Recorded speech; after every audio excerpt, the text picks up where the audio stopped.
should be live. Let me go ahead and check. It says we're live, but are we actually?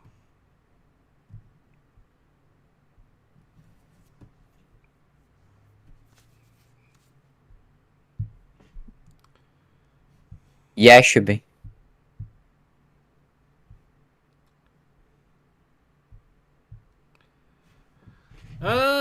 Yes, we are in fact live. Awesome. Alright. Hello everyone. Ace here. Welcome to today's live stream. I'm joined today with returning guest Nathan X2000. Thank you again for having me. I think it's been a while since I've been on, but glad to be back. Thank you for being on. Glad to have you back. And today we are back with some more Star Wars The High Republic, which Disney is still promoting as trying to tie it to the Acolyte by saying that it takes place a century before the Acolyte. You didn't pre-warn me, Ace. I had to scroll down and then I said a century before the Acolyte and go, oh, it's one of these stories, isn't it? Yes. Let me get the... There we go. So yeah, this, I believe, is the final issue of the Phase 3 mainline High Republic comic series. So this There's been three phases already. Yes. Should have never made it past one. Yes, these comic books feel more like a boss fight with multiple stages. Or phases, if you will. Anyways, let's read some of the comments before we read the comic itself. Siege says, great, Scott. Hello, gentlemen. Nico says, hello there, chaps. Hello. I demanded that the stream is going to be late a little bit, which we were, but okay. Ora says, we admit no delays in here. Oh, wait, it is the High Republic. Take all the time you need. Siege is taking a smoke break. Use that smoke to burn the comic, Siege, quickly, before they reproduce. Considering the utter nuclear bullshit they are made out of, I bet they can reproduce. Siege says they can reproduce through osmosis. Rose says, stream online defenses, not enough hate, growing, and we haven't started proper.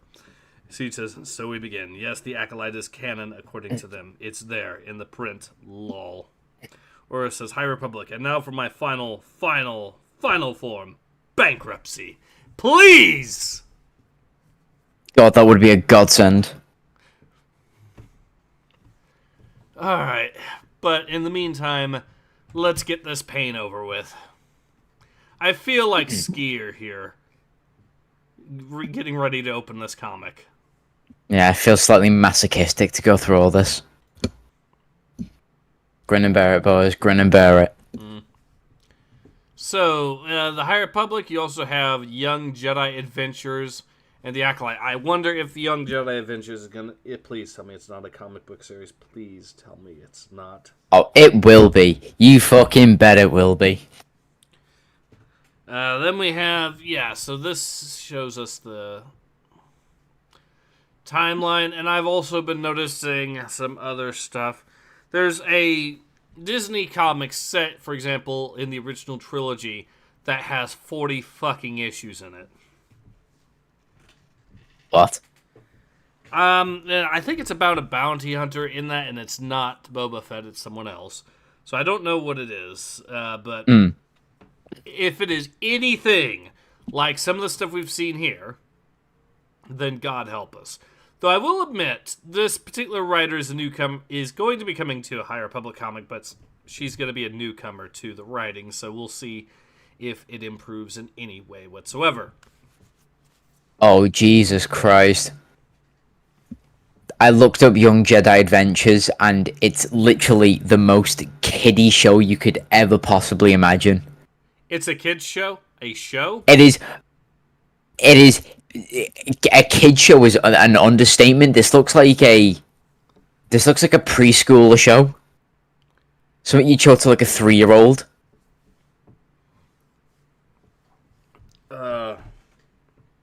To be fair, there was similar cringe back in the days, the prequels.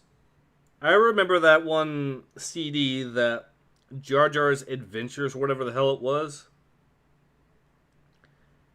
which was a game set, of course, in episode 1, which was... let me see if I can even find it.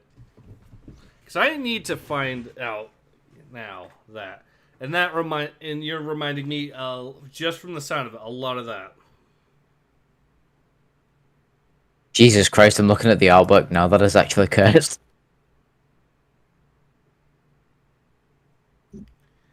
Yes, Jar Jar's Journey Adventure book. And it did come with a game.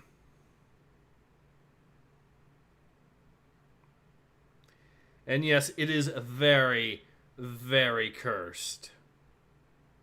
Well, I mean, at least Jar Jar's Adventures doesn't tarnish the lore. The kid show is literally, it's not taking pre-existing characters, it's just injecting, like, these tiny little fucking, ooh, we're child Jedi, and we go on silly, wacky adventures, and it's not like the universe outside of our empire is, like, imploding or whatever. Yeah. Like, haha, fun lightsabers, woo. Alright, let's go ahead and continue. Siege says, tie it all together, and Tismary, it's all one big story leading to nowhere and making very little sense. Or says, more comics? Oh goody, we may need to do the same thing we do with the Tyranids here. Exterminatus. Siege says, toddler shit. They turned it into a franchise for wine moms. How do I know? Because people my age have kids. Yeah, it is just completely marketed towards toddlers. They couldn't have just left Star Wars alone. At least, if you really wanted to get into it, Jar Jar's Journey was not... Well, it was meant for a slightly older audience. I say that because... Yeah, it is. It was rated for everyone. Well, like you said, and it doesn't damage the lore as well. It's just these weird little goofy adventures that Jar Jar goes on. You know, the comic relief character of, like, the Phantom Menace. Yeah. But the young Jedi adventures... Bleh. Alright. Well, let's go ahead and get our minds off of that and actually back into the comic. The High Republic, The Hunted. Chapter 6, Jedi Lost and Found. By the way, I love the fact that there's now porn stars coming out saying that they've been in films that are better written than The Acolyte. Have you seen some of the porn films? Like, the acting is, like, top tier. Like, these people really give it the role.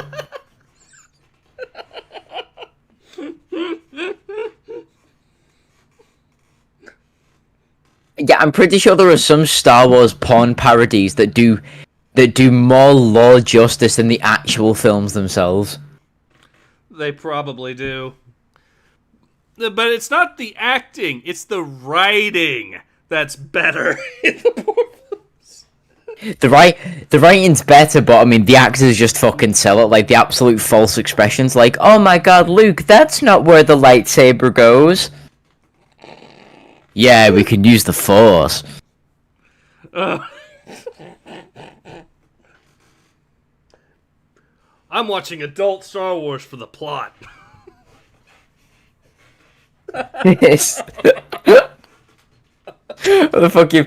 Like, yes, this is a... Like, imagine them releasing, like, several pornos, like, but parodies of the films, and when it gets released, like, you tune into every single one. Like, they like getting a notification saying, ooh, the new porn parody's released, let me just go watch that. Ooh. Or it says, use the Force. No, Luke, don't use the Force. Because we use the Force. Use the Force, I'm all out of lubricant.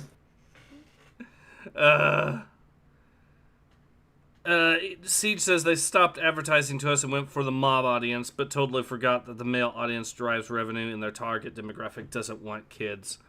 Mm-hmm. I could say who is really interested as a result of their constant stupid, but YouTube may delete my comment. Sadly.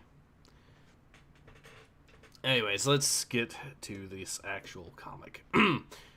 The High Republic, The Hunted, Chapter 6, Jedi Lost and Found. Disaster struck when Keeve Trennis and her crew encountered Baron Bulan in the heart of the Occlusion Zone. Tarek, one of the Katobi twins, was lost when Bulan Station went down, wrecked by explosives set by former Nahil Lernadi. But the biggest shock came when Kiev's master, troubled Trandoshan Jedi Skia, chose to leave with the Baron.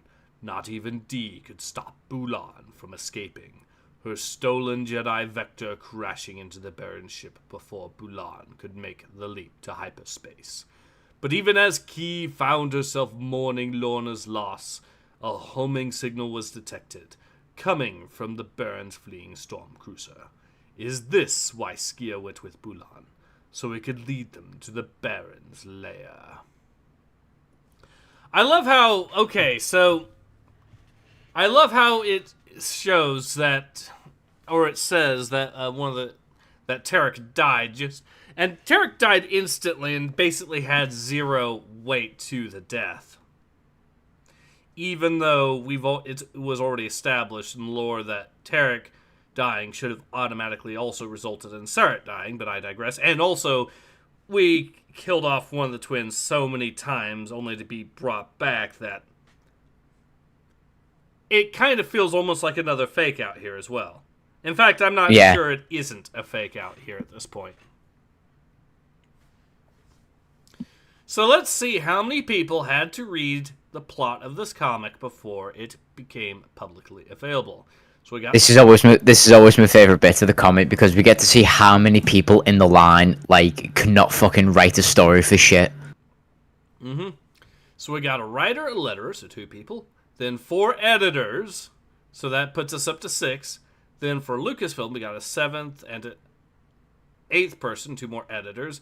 Then 9th, 10th, and 11th from the story group. So 11 people had to read the plot of this comic before it became publicly available. And through none of their brains, through none of their eyes, did they ever decide, yeah, maybe this ain't it, Chief. Maybe this ain't our best work. Siege says, when we get teaser trailers for the P parody, lol, a homo signal was detected. Aura says, ah yes, that fucking fighter ship you net to introduce a Jedi. Yes. Aura says, ah yes, that fucking fighter ship you need to introduce a Jedi Saber into so it can use. Yeah, that's another. So there's a safety feature on the starfighters the Jedi use in this. That being that you have to have a lightsaber inserted to use the weapons. Inserted, and I assume activated as well. So I could understand where the writers were coming from when they wrote that in, but they've obviously missed over the glaring fact of the fact that what if the Jedi then gets attacked? Yeah. He either has to use his lightsaber or disable the ship, or use the ship but disable his lightsaber. There's that. There's the fact that from an engineering point of view, you now have to account for the lightsaber blade itself being inserted into the hull. So you have to have a whole bunch of space, empty space, just for the lightsaber blade. Heaven help you if there's any issues and the saber isn't firmly secured or whatever and starts swinging around or jiggling around a little bit. Heaven help you if your ship gets damaged and the saber comes flying out. And or the saber might get destroyed altogether. Yes, that too. But really, having a saber fly out, and you know those things take a little bit of time, at least a second or so to fully close. So imagine the saber just, for whatever reason, your ship gets damaged, the saber flies out in the middle of the fucking cockpit, right in front of you, for a fucking second, and just flies around willy-nilly. That's not a death sentence. How? It almost becomes like a live leak video from do you like one of those Chinese factories when you see the live leak video in the corner, you know some shit's about to happen. It's like some of those German late war fighter designs, emergency fighter designs, where they put the propeller immediately behind the cockpit. Like, how the fuck are you supposed to bail out at that point? Good question. You don't. And some of those get even worse. There was one design where they had where the wings themselves were basically just spun around like a giant fan by having jets on the tips of the wings. Hang on a minute, was that a plane that you've shown me before? Maybe. I think you have. Let me see. But yeah, this was a one of those VTOL planes the Germans had.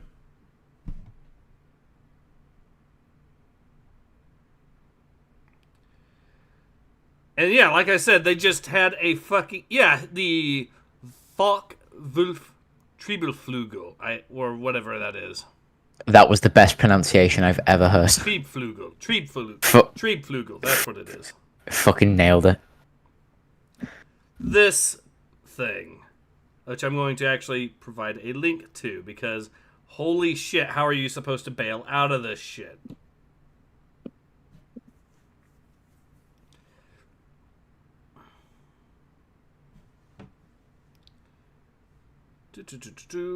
I'll just post it in here.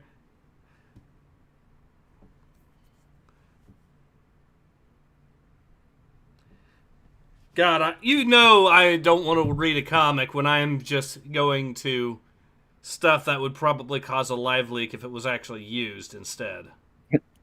And showing it on stream.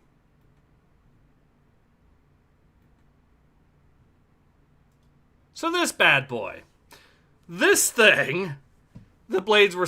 This thing, like I said, jet engines at the very tips of the wings. What the fuck is that? That looks like a thing out of, like, Sonic the Hedgehog. That looks like a Dr. Robotnik creation. Yes! So the German pilot's about to start shouting, "Ah, you fooled me again, Sonic!" Then you have your wings spinning as fast as spinning thousands of rotations per minute, about the size of ships' propellers, immediately behind you.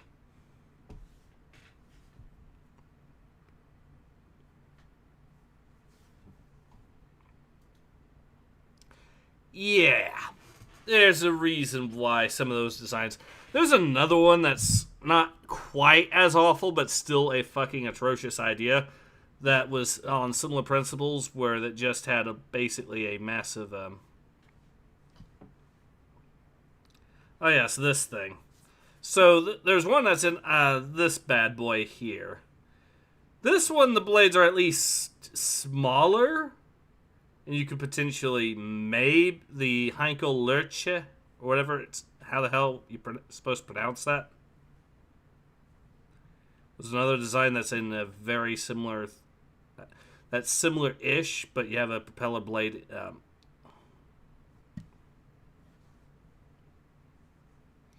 Siege says, so how does one land? Is it like reversing a car? Yes, that is exactly what it's like.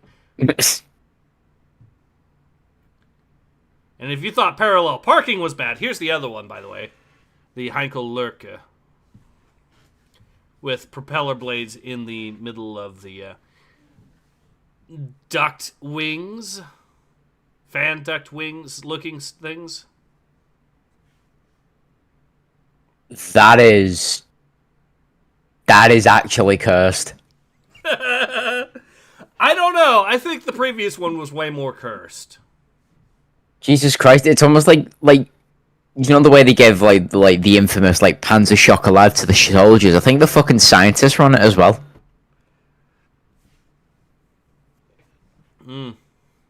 But yeah, some of these designs that they had, the Germans were using in World War II, really were death trap, Siege. They really were. If you looked at the number of ways that the 163 Comet, the number of faults that thing had, it was basically trying to find ways to kill you. Things from the landing gear which were detachable, so when you took off. Things like the landing gear when you detached, coming right back up and hitting the wooden fuselage of your plane, causing you to crash. You know, while you're filled with a bunch of rocket fuel. To the actual rocket fuel itself. How familiar are you with the rocket fuel they used in World War II there? Nathan? Not too familiar, but glad I'm doing a stream with someone who can actually educate me on it. So the rocket fuel that they were using used two components. C-Stoff and T-Stoff is what they called them. I think it was T-Stoff that was a really, really highly purified hydrogen peroxide. Like 85% hydrogen peroxide concentrate compared to the 1 or 2%. Oh. Now here's why this is important. You want to know what hydrogen peroxide does at really high levels of concentration? Hydrogen peroxide. Isn't that the thing that... Doesn't that melt through human skin? And bone. Okay, bone as well. And this stuff was bad enough. I believe it was T-Stuff that they had to put in a aluminum fuel tank because it would have eaten through other materials. And then for the C-Stuff, they had to actually put it in a glass fuel tank because it would also eat through stuff as well. Jesus. And the fuel tanks happened to be surrounding the cockpit. Oh, so if for some reason those ended up blowing up, the dude would basically just get like a Mortal Kombat acidic fatality and they'd stop melting. There was a case apparently where one of the 163s crashed, but didn't explode. So they thought the pilot was going to be all right. They go there, his face was in his fucking lap. Wait, what? Yeah.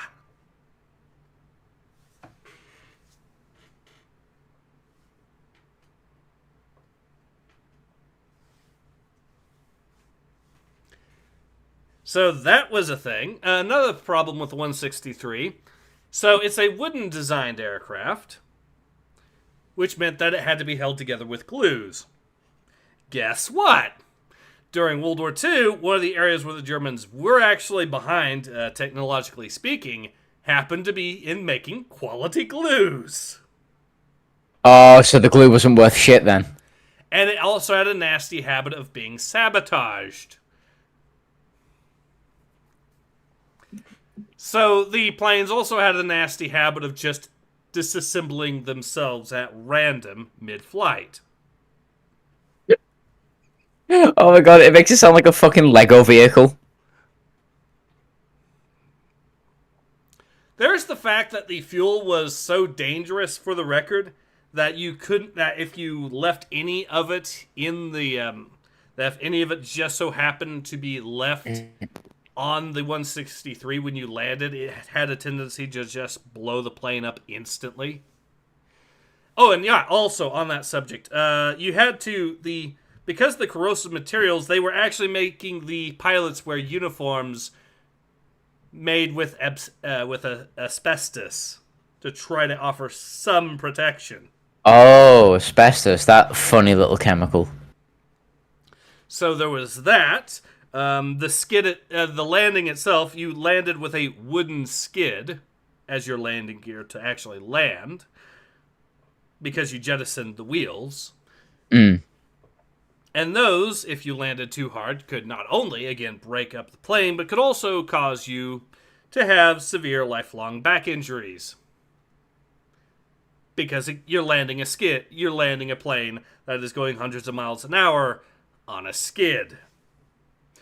There is the fact that the fuels themselves were so volatile that the trucks and places that kept the fuels had to be kept at opposite ends of the airbase as a safety measure. And the Germans had to do everything possible to prevent mixing the two by accident. There are cases where there's one reported case where a scientist accidentally confused the T stuff with the C stuff, mixed it, and basically all they found was a red splotch on the wall. Jesus. So yeah, the 163 was basically trying to find ways to kill you. And then there's some of the other stuff, too, with some of the other planes. Like, I believe for whatever reason, the SS decided to have their own rocket plane as well. And there's actually... For whatever reason, they decided that the nose would actually fly off and would expose a bunch of rockets underneath the nose cap. And then, if I remember correctly, to land it, they would basically just have the thing parachute back down. Because it took off from a launch ramp, rather than an actual landing, rather than an actual airstrip or anything like that. I think it was called the Natter. Let me check. The Natter Air Interceptor. There's a lot of stuff like that they were coming up with that was basically just ways to kill the pilot. That's also not even talking about other stuff like the 162, which was their emergency fighter meant for people. Their emergency jet fighter meant for people who were not properly trained to fly aircraft, so they could basically put them in and send them up into the air with minimal training. The 162's story was another wooden plane, at a time when you really, using materials that you probably wouldn't want to be using to do a wooden plane with. The engine was the UMO-4, which had the same issue as the 262, which was a service life of 25 hours on average before they have to do a complete overhaul of the engine. That was a proper jet, to be clear. And then you also had the fact that the wing design was not conducive to high-speed flight, meaning that the 162 could and would, if pressed, like if you were a rookie pilot, break up also. And also there's the problem of the fact that the engine had to be carefully nursed, even if you were using it correct, even excluding the overhaul stuff, the reliability issues. So if you basically put on the throttle too quickly, you could destroy the engine. You could have issues. If you put it on too slowly, you could have issues. Meaning you had a very finicky engine that you were expecting people who had almost no experience flying aircraft ever trying to use.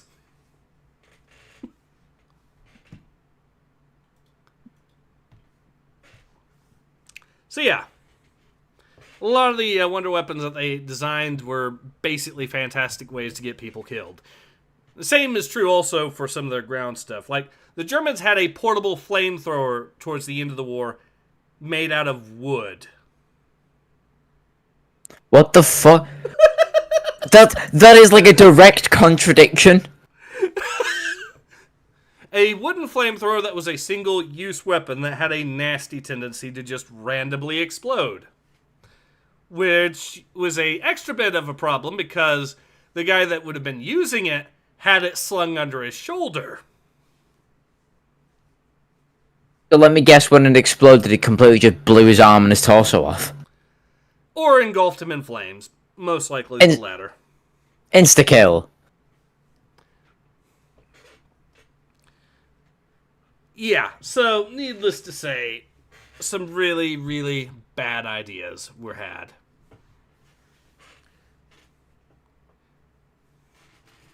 Anyways, let's go ahead and actually get into High Republic. Yeah, because speaking of stuff that could probably kill people, let's read a comic book. A Disney comic book. The Ataraxia, Nihil Space. The homing signal has to be coming from Skier. Do you want me to do, Yeah. What is that, by the way? Is that a man or is that a woman? Is that an alien? What the fuck is that? That's a blob. Yeah, it could be a blob. We don't know that for sure.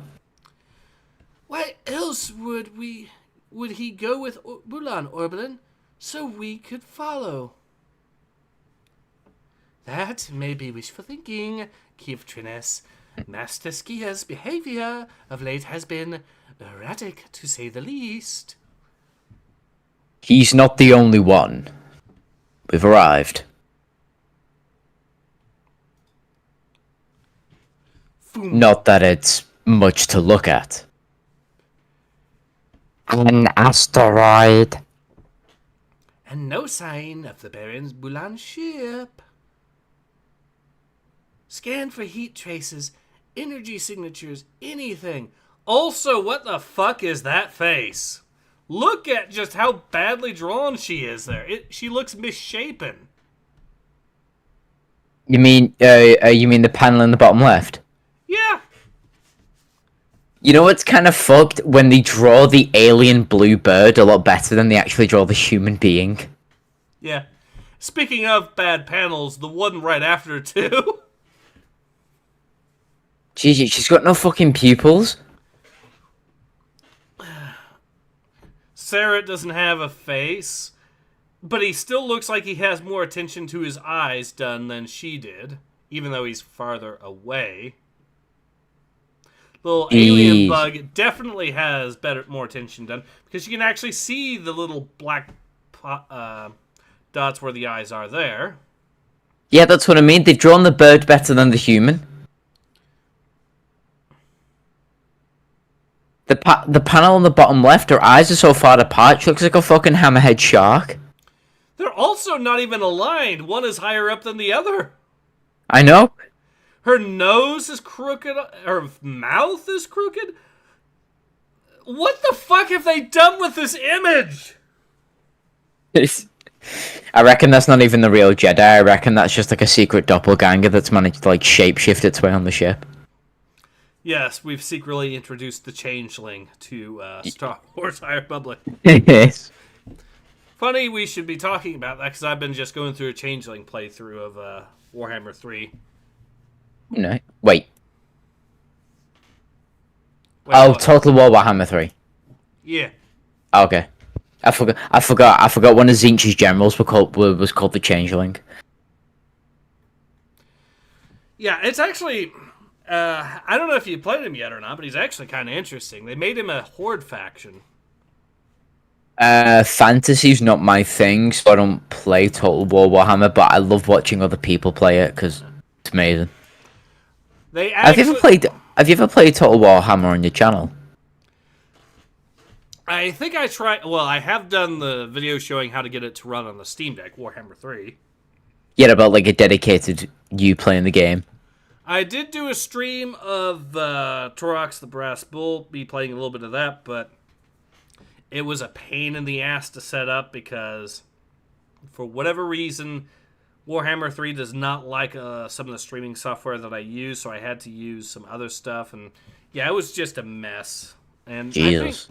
I think it wasn't just me. I think also, now I think about it, that Osmogon had similar issues trying to stream that game as well, now that I think about it. Yeah. It would probably honestly be easier for me to stream it from the Steam Deck, because then I have a capture card, so I could just simply use the capture card to stream it that way. Which is really funny, but... I don't even know how to respond to that. The fact that recording off the Steam Deck is easier than the PC.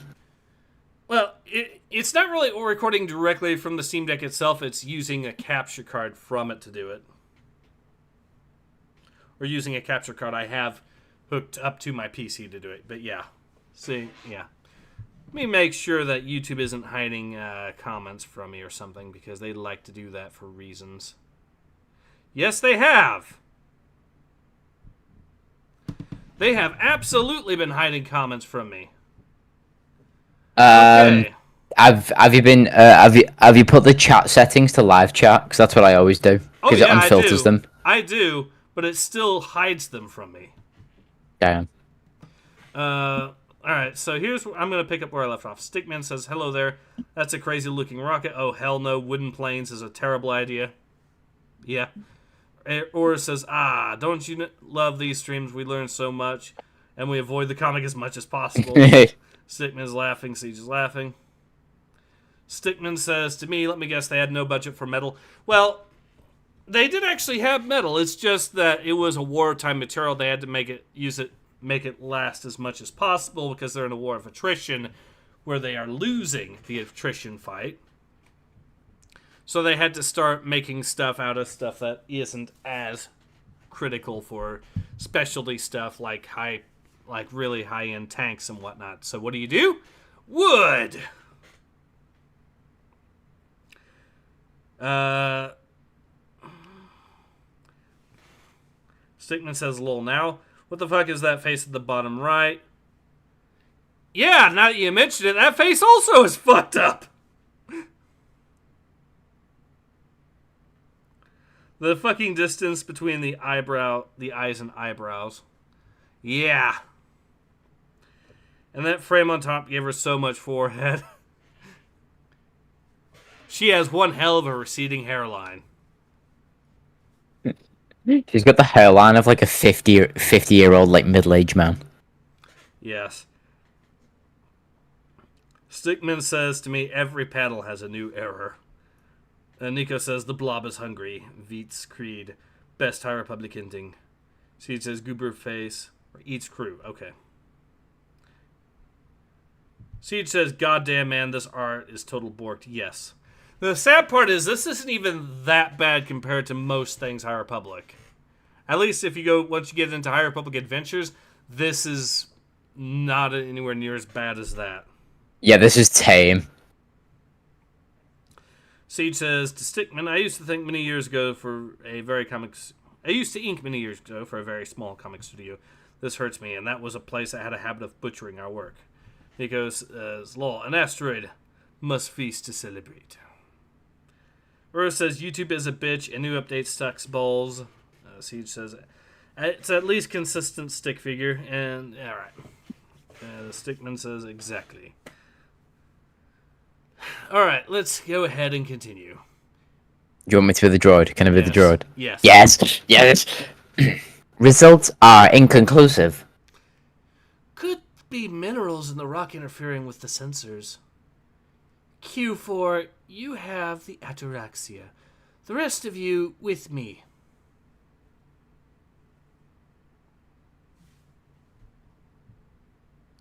I believe that's which one? the old dude. I thought the old dude had like a dark green speech bubble. Oh, okay, yeah, so. Are you sure that's a good idea, Keeve? Leaving Lerna's droid in charge or exploring the asteroid, Tay?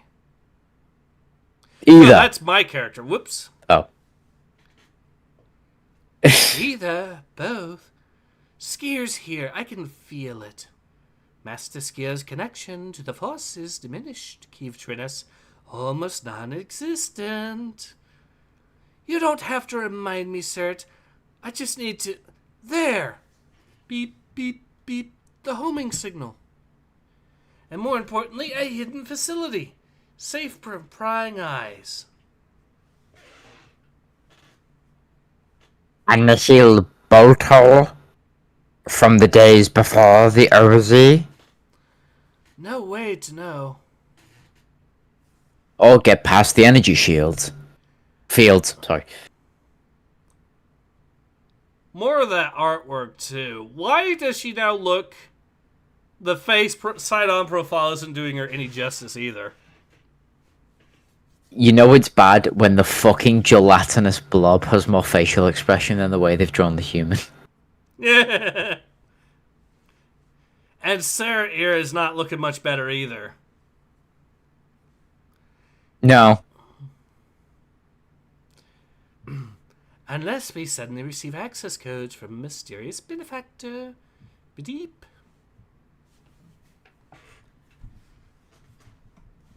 Alright, that's your character. Which one? I have multiple. I think that's the old dude, so. Okay. Looks like someone wants us inside. Of course, it could be a... Chap, I know, Archivist. I'm not a complete fool. But whoever drew this art is a fucking complete fool. Where are their fucking eyes and faces? Stevie Wonder could draw better. And another thing to point out, continuity. Why is the dude that's in front now into the back? Why is the dude that's in the back now in the front? Wait, Wait, okay, right, hang on. I can understand if he was stood still and if he was looking back at anyone, but who the fuck's he looking back at? Because all three of them are ahead of him. Who's he looking at? Who's he talking to? Yeah. Fuck's sake. How many editors did you say again? 11? Yes. 11 editors.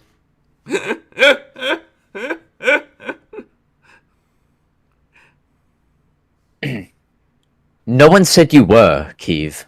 Couldn't blame them if they did. I mean, I called her an idiot before. For various reasons. She heard in the distant planet of Earth that some dude going by the moniker of Ace 1980 and called her an idiot.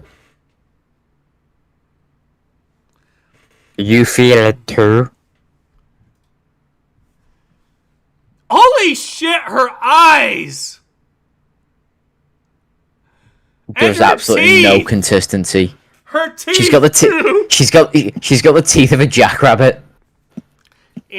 What's up, Doc? Fucking Bugs Bunny.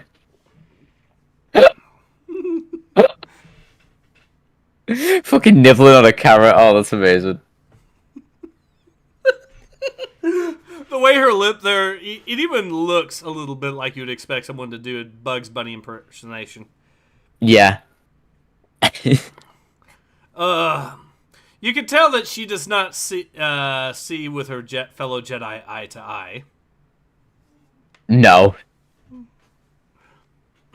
Their eyes are so far apart, you've got to look at one or the other. You can't look at both at the same time. She's using Force eyesight to manipulate her eyes so she can look both ways at the same time.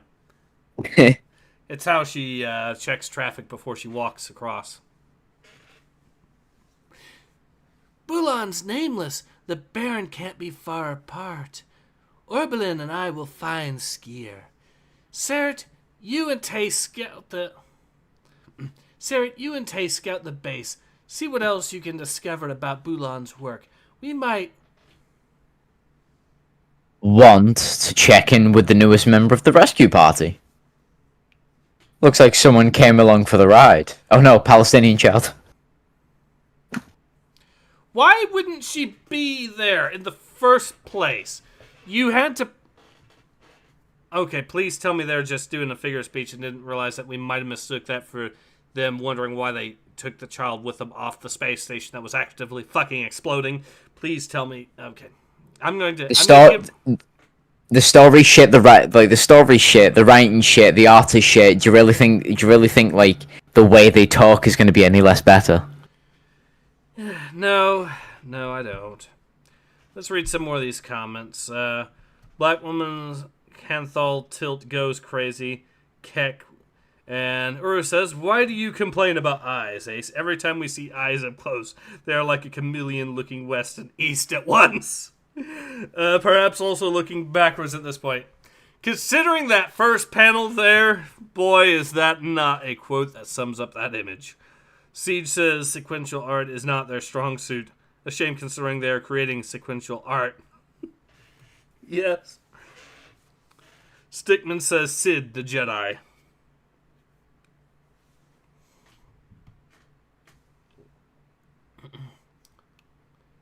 The Akombe? She shouldn't be here.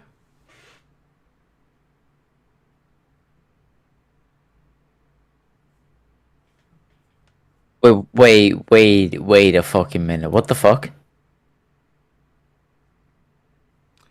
Stickman says, yes, things I wanted to see most in Star Wars. Palestinians. Yeah, space Palestinians have been established in Phase 2. They also established Space Jerusalem and Space Jerusalem oppressing the space Palestinians. I fucking loved reading that comic with you. Like, that was a light bulb moment for me. I was like, wait, hang on. The bigger government is suppressing, like, the smaller people and the people can't run away. Is this Space Jerusalem? With space Muslims? Very on the nose. What's this? A holy city that is the pilgrimage site of several force-based religions? Where the leadership is in control of the media? And where the currency is called Zuckles? What did Disney mean by this? What did they mean? Also, okay, sorry, just want something else I wanted to point out about the art, right? So, look at the first panel of the girl. What's like, apart from the headscarf that she's wearing, what's on her face? A hijab? No, I mean, apart from the hijab, like, what is on her face? Like, is her face concealed, or is it just open? It is open. It is open. Okay, look at the third panel of the girl. Yes, I see it. Right, third panel of the girl. What the fuck is on her face on the second panel? It's a face cover. Did she just have it up for like 2 seconds? Oh, no, because on the fourth panel, it's gone. Oh no, I'm in public. Oh wait, there's no one out here.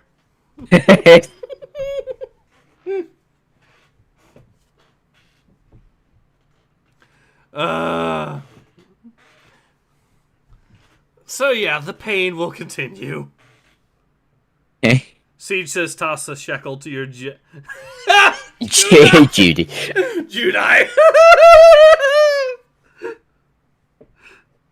Aura says, continuity skill 0.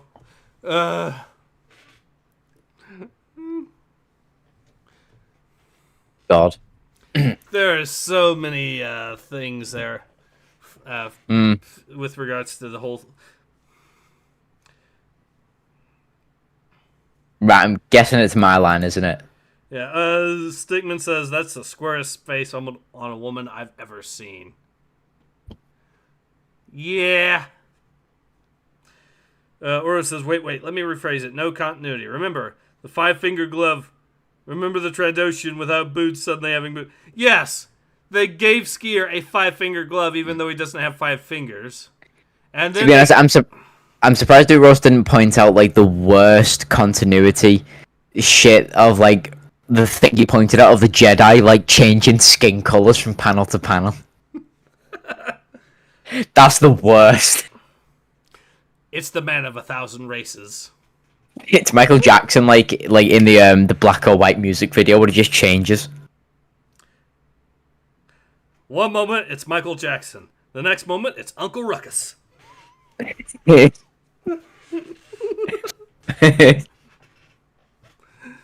Siege says, holy crap, inconsistency from panel to panel. I know. There's so many other things I could point at, like the fact that they're walking behind the starship even though they were in front of it earlier. Yeah.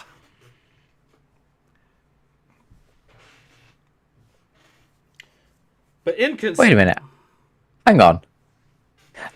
So do you know the first panel where the gelatinous blob is? Okay. Look at the next panel that he's in. All right. What am I? Yeah, they moved him too. Well, yeah, he's moved, but is there a reason why the gelatinous blob now is shaped like that with a slit at the top? I don't know. That looks like a green penis. Yeah. That's a penis. Okay, right. Now I'm looking at more stuff to get pissed off about. So page 5, the bottom middle left panel. The controls on the controls or lack thereof. Holy shit. I'm just finding more stuff to get pissed off about. Let's go ahead and continue while we still can. Okay. Bet you're worried about old lizard face, right, kid? Well, she can't stay on the shuttle. Look after her, Tay. The Force will protect us. Now, say it like you mean it. I'm trying, okay? This isn't easy. For any of us. You're a Jedi Master, though. She's a Jedi Master. Are you pointing out the error in the lore about how these characters are supposed to behave, Ace? Wait a sec. Alright. Sigma says, did they just not draw the floor on the bottom left panel on that other page with the Palestinian in it? I mean, they kinda did, but kinda didn't. It's a very lazy way of doing it. A very Disney Star Wars way of doing it. Yes.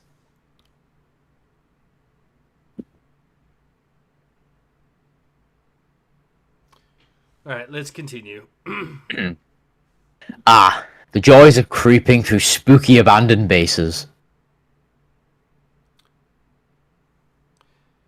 Hardly abandoned, Tesseract. We have life support, gravity, scrape, unexpected noises. Careful, careful.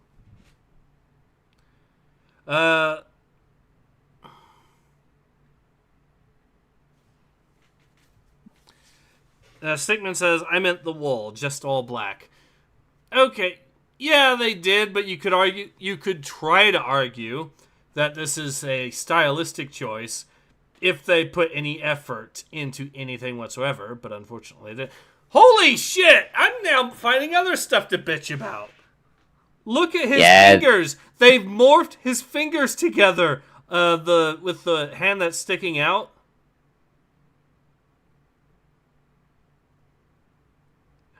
Which one, sorry? Which panel? Okay, so page 7, bottom left panel. The fingers here on the left bottom left panel, they're morphed together some. Oof. Jesus. You might need to get that checked out, dude. And on that subject, more bitching about the artwork. The Space Palestinian and her little sad face there. Because... Aw, she's so sad. Because drawing features is hard. At least we got a nose here. It's not like High Republic Adventures where we just get a sad face without the little nose line. Without the nose, it's almost like an emoji. Mm. Alright, Lorna D here. Well, it's about time. And Tarek's alive, because of course he is. Way.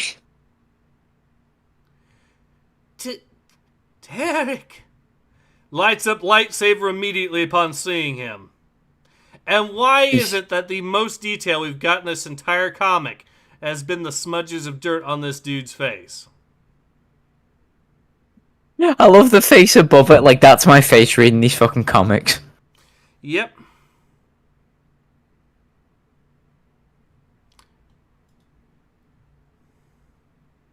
I'm not sure I can... Oh, okay. Sorry, let's go ahead.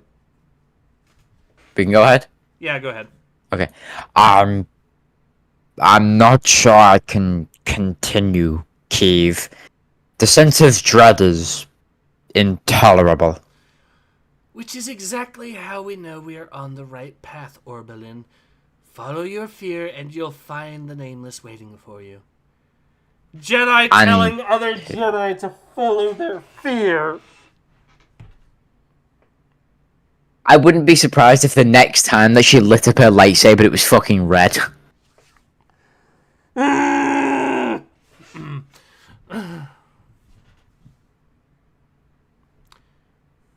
Alright. One slightly cathartic reason of why I love the High Republic comics is the fact that because the writers are so shit, you can never tell whether a Jedi is like a Jedi or a Sith. Yes. And more aside. Skier! How could he, after Skier went with him willingly? Keith, right. We're in no condition to offer assistance. Yes, we're only two Jedi that are armed with lightsabers. There's absolutely nothing we could do about a normal dude here. Yeah, no, let's just, like, sit there and just watch our friend get absolutely murdered. Alright, you want to voice the mad scientist? Okay. Well, shall we proceed? Yes. Do it. Do it. Why are the tentacles wrapping around his head? This is looking more and more like a really, really... Is this one of the porn parodies we were on about?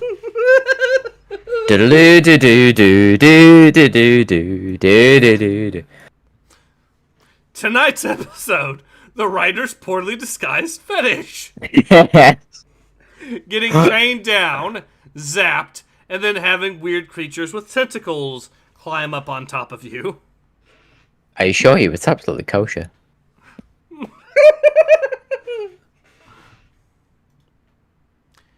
Don't you dare! No, this cannot happen. Not Thrak. Wait, Run wait, everything. wait, what the wait, hang on. Are you telling me that he could always break out of his restraint? See, it really was for kinky purposes. 'Cause he can Exactly, break like, out of it. that was a visual thing, like, man just broke it, like, boop.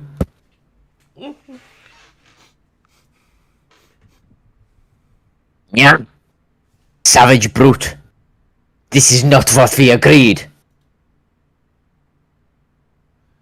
Alright, then you do you'll ruin everything. Okay. You'll ruin everything.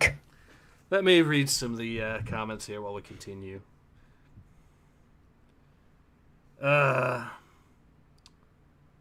Stickman says, wait, the height of that girl is not consistent at all.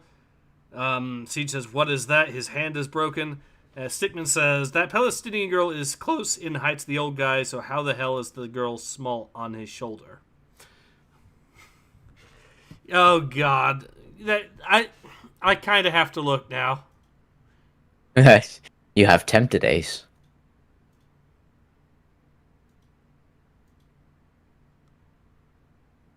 Yeah, she is almost his height earlier. And here he is. She is tiny in these next two panels.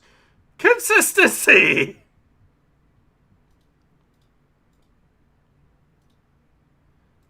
So not only is she taller, but she also has a random face covering out of nowhere.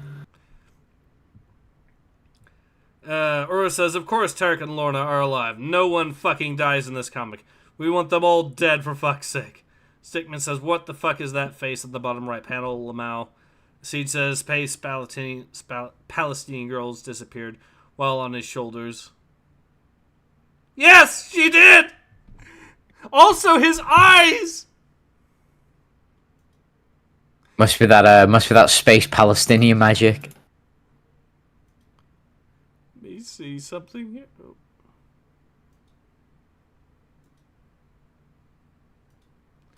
Okay, but yeah, with this image, yeah, she absolutely is not on his shoulders anymore. Mike Kasaya says, a couple great anti-Disney Star Wars channels you should watch are Knights of Melvin and United Spacers Alliance. Alright, reminder, Acolyte showrunner was Harvey Weinstein's former personal assistant. Woo, lad!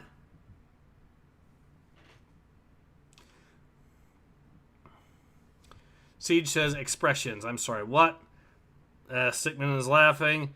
Siege says, every single thing regarding the Force has been inverted. It's insane. Stickman says, wait, why they just gave up on doing electrics on that panel, bruh? The tentacle fetish, bro, the action panels suck doo-doo. Yes, they do. Or says, the levels of bullshit and just absolute crapping in this comic. Yes. Siege says, that's not the safe word. Why are you escaping? Stickman says, the power of many. Alright, let's go ahead and continue. Tarek. You survived. We. I couldn't sense you. Couldn't hear your thoughts.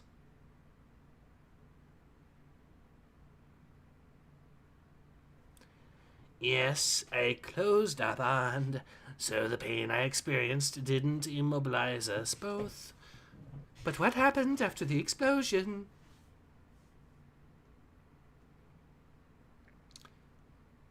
Isn't it obvious? They followed Bulan onto this ship, which was fortunate, as I needed someone to let me on board after ejecting from that poor excuse of a fighter.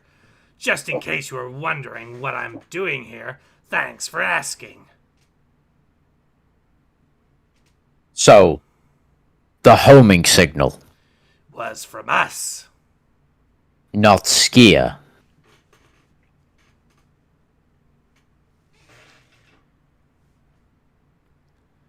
But how did you even know a means to disconnect?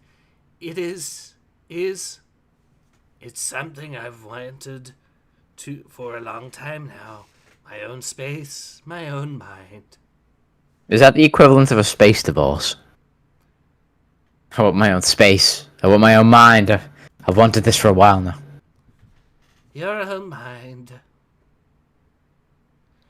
Hate to break up the happy reunion, but if we could focus on the matter at hand. What is this? The last of Bulan's experiments. Hatar left with the others as soon as we came out of the hyperspace, heading who knows where. But this one was left behind. Tarek, thought we should help them.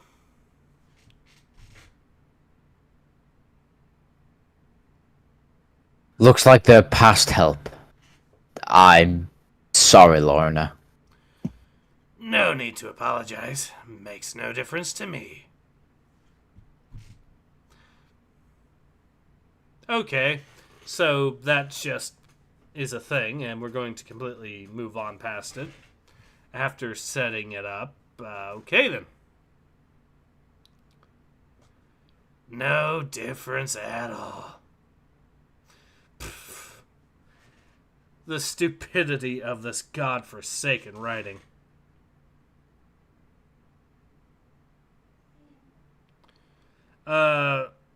Stickman says, bro, the protruding forehead profiles, keck. Yeah, I see it right there.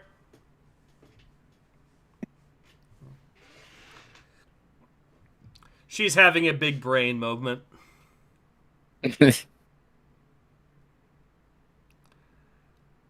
Stickman says, lol, the red dude has ragdoll arms.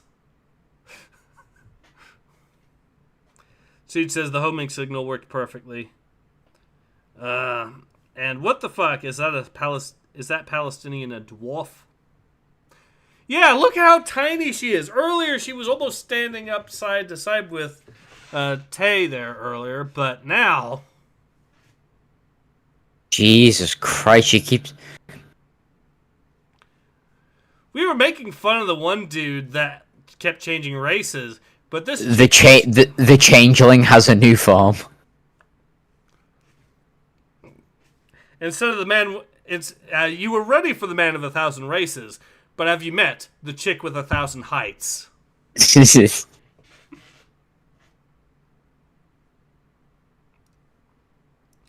Stickman says, look at her height when she hugged the green woman. I know. She's like the size of a fucking Jawa. She's tiny. Houdini.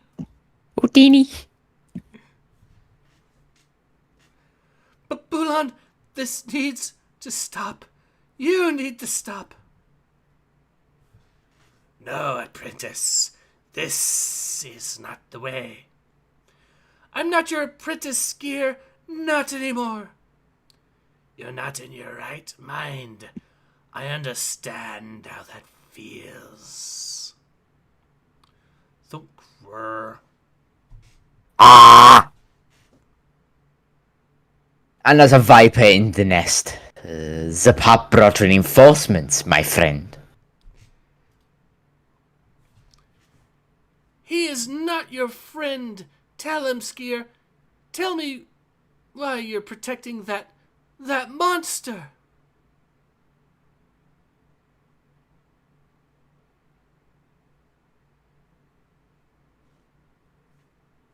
And the mask of the Jedi finally slips away. The Force brought Skier to me. It's the power you claim to understand, Master Trennis. Oh yes, I know who you are. Just as I know how to cure our troubled friend. Is that true, Skier? Is that why you allowed the Nameless to feed on you? To feel the Force again? No. No! It's basically. I felt nothing. Nothing at all. Because he's lying to you. Alright, that's What your the fuck? Wait. Whoa. Wait, hang on. Is she force choking him? Yes?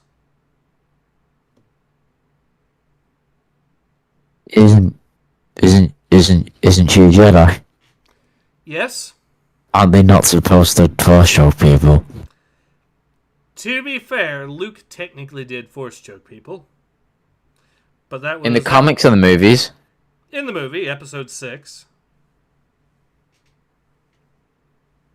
What the fuck? I must not have seen that. It happens pretty early on. But then again, it also was at the point where you're not supposed to be entirely sure whether Luke has stayed on the light or has succumbed to the dark side. Yeah, but this is like so later on in the franchise where the lines have been clearly defined. Yeah. Jesus. To be fair, the people he force choked were members of the Hutt cartel, so. And I don't think he actually killed them, he just basically stopped them from attacking him. Yeah. By the way, I still think it's you because he's lying to you. Because he's lying to you. Tricking you. Enough. Deed. Finish this. Finish them. Ben, please do not do this. Don't make me choose between you. But that's precisely the choice you must make, Skier. Choose the Nihil and we'll complete the work I've started. Choose them, and you'll never know the Force again.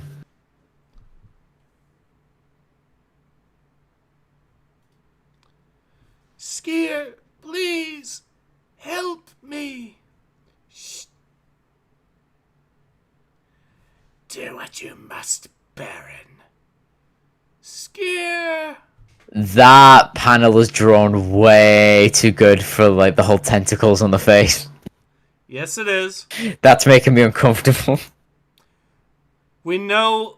I suspect there's a reason why the artist spent so much time on that one image. I wonder what the reason could be. Makes you think. If I can just reattach the sensors... Yes, I won't stop you. For light and life. My controls unit! What are you doing? Making a choice. Now, let's see how this works. Ah, a new target, I think. No! I am not Jedi! I have nothing to nourish you!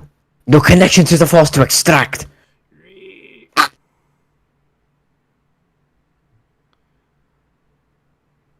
Who says they're hungry?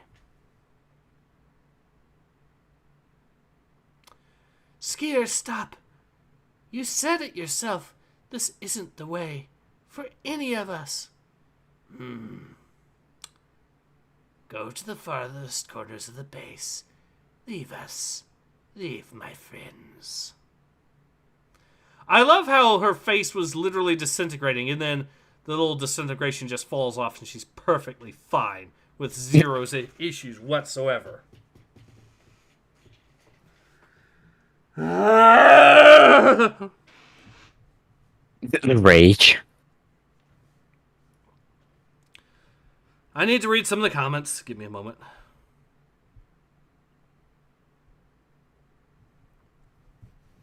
Or it says, every time we read one of these comics, I have to wonder, was any of this planned? Let me explain. I let most of my stories grow organically, but they follow a path. This is Coke line, not a path. Siege says, why is anything? Stickman says, the Changeling has a space Palestinian farm. Siege says to Oros, you may be onto something. Stickman says, bro, the cloak implies so much movement, but her pose is stiff as hell. Siege is laughing, says, the lizard hit her so hard her face turned manly. Okay, I have to see that now. There was that much testosterone in the punch that it somehow transferred to her face for a few seconds. Yes! Holy shit, that image! She gets a chiseled jawline. Do do do do do do do do do. Yes.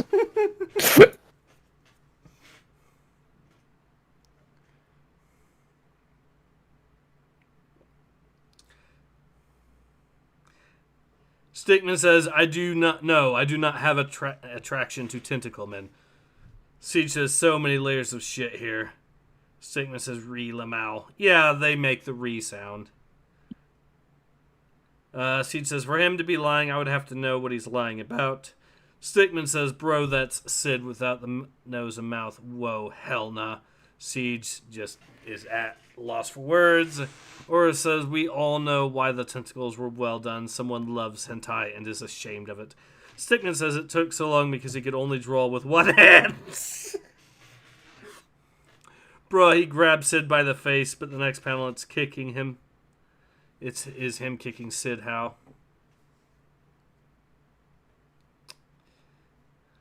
Siege says, zero consequences for being in a bind like that actual octopus would leave marks. These people have probably never had a hickey, but they're into tentacle stuff. Yeah, I know. Funny that.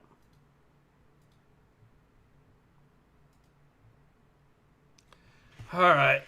Let's go ahead and continue the pain. Also, the artwork continues to be shit.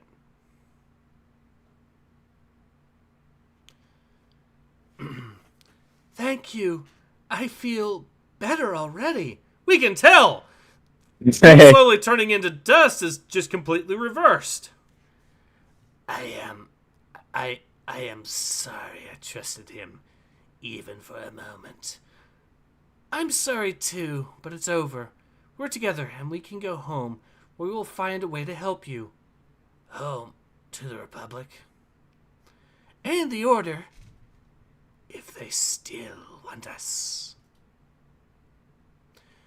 Oh, they'll want us all right, especially when we deliver a prisoner who could turn the tide against Marchion Row. Once and for all. The story continues in Star Wars Tempest Breaker. Then in 2025, the High Republic returns.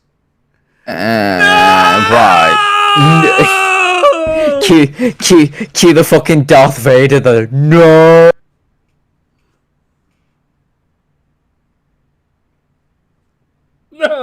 No. Oh no, another year of it. Why, God, why?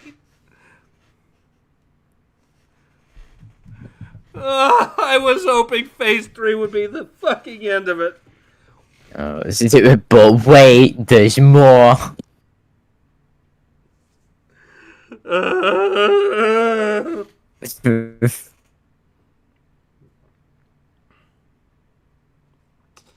Siege says zero consequences for being in a... Okay. There is no level of reality to this, even fictional. Or it says, why? Why the fuck is it going to come back? No one wants this. Not even the landfill wants it.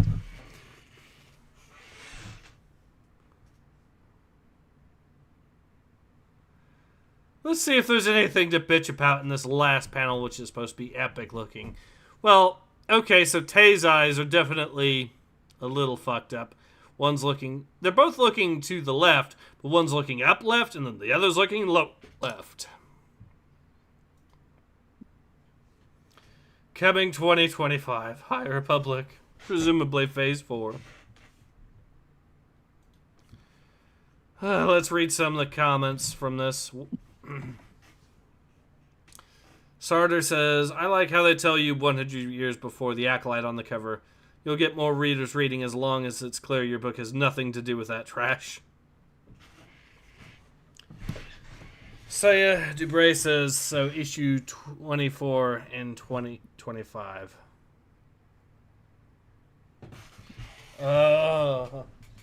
So, Nathan. Don't ask me the question. Don't ask me the question. Well, then you can provide us the answer. It was fucking doo-doo batter.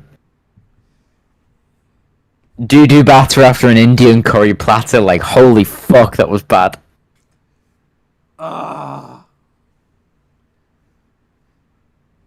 Let me put something that Disney can use on the box blurb. Disney has really outdone themselves with the final issue of this comic.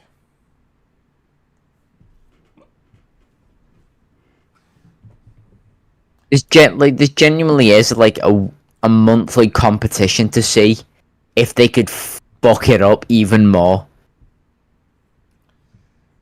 It's like and this ain't the worst, but Jesus Christ, it's a good contender.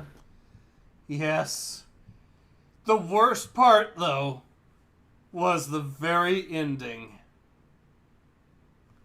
where we have to go through this another year. Well, I mean, we don't have to, but you keep inviting me onto the show, and I've got to read it with you. Yes. You have the power to not upload these, Ace, yet you still do. I must keep going. I'm just crying whether you're the world's biggest, like, fucking masochist. Like, oh, I'm suffering reading through these comics. Let me just go read the next one. I hate this. This is revolting. More, please. Yes.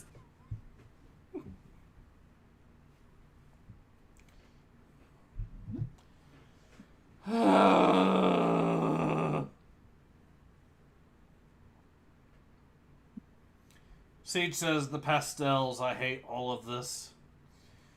Stickman says, the power of the Force compels you. Or it says, we don't have to suffer this shit, but Ace is sadomasochistic and wishes to see it impart pain with comic formatting.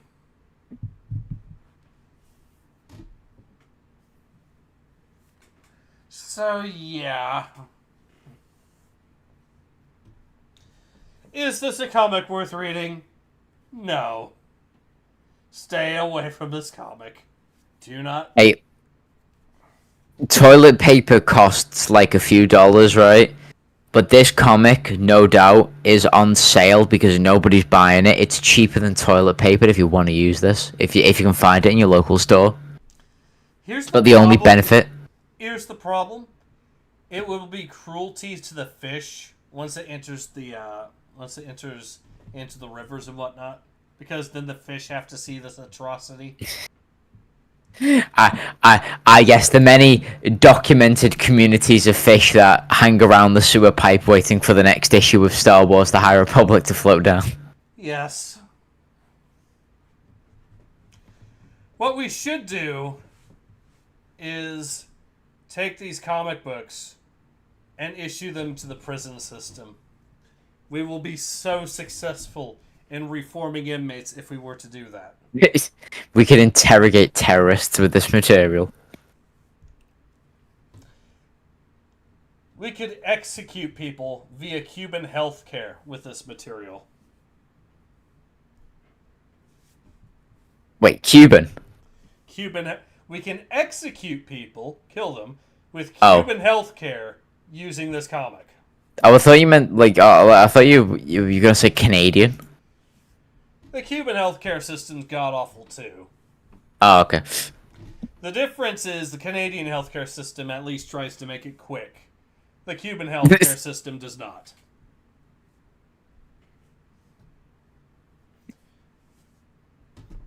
The inside, if you've seen the inside of a Cuban hospital, some of the images that are coming out of that, you know exactly why What's funny is that communists will try to use it to say that Cuba has a model Canadian healthcare system, which is why it's always so great to tell them that we should model our execution methods for death row inmates off of the Cuban healthcare system. Jesus Christ, I'm looking at some of the images now. Yeah. Stickman says, "What is that mop on her head?" Siege says, "Not worth read, worth laughing at if you get it for free. Belongs to the bonfire in the apocalypse for warmth." Yes. But yeah, they will. Yeah, communists will all the time try to say that Cuba has a model healthcare system that is the envy of the world. It's envious if you're suicidal. Yeah. Cause you know you get a quick death. Well, as quick as Cuba can give you. On the plus side, at least you don't have to live under a communist society anymore. That should be a human right to not live under communism. Yes. Well, I say that, but if you ask me, the ultimate punishment for communists is just to make them live under their utopia and see how they actually like it. Preferably far away from the rest of society, but still. But anyways, there's a difference between actual communists and people that have the great misfortune of having to live in that society, though, is the thing. Mm. Anyway, so I think we're at a good point to go ahead and call the stream. Nathan, it's been a pleasure having you on, even though, well, what we had to read was this. Well, thank you very much. It's always a pleasure to be on. Yep, and we both hope to see you all again soon. Until then, take care.